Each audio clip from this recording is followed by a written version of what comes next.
श्रीमान राहुल गांधींचं वक्तव्य म्हणजे शाळेत नापास झालेल्या विद्यार्थ्यानं प्रश्न पुस्तकातले नव्हते, अमुकच होते, तमुकच होते, असं रडगाणं जे गातो ना, तशा प्रकारचं हे वक्तव्य आहे. परीक्षेला नापास झाला, मान्य करा. म्हणजे निवडणूक आयोग तोच, ईव्हीएम मशीन तीच, यंत्रणा तीच, लोकसभेत हे जिंकले तेव्हा सगळं चांगलं होतं. आता विधानसभेत तुम्ही हारलात तर लगेच सगळ्यांवर प्रश्नचिन्ह.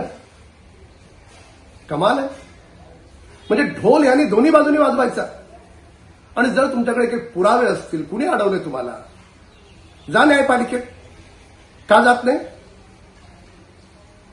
राहुल गांधींच्या नेतृत्वात मागच्या 15 वर्षात जेवढ्या निवडणुका झाल्या त्याच्यामध्ये त्यांचा दारुण पराभव झाला.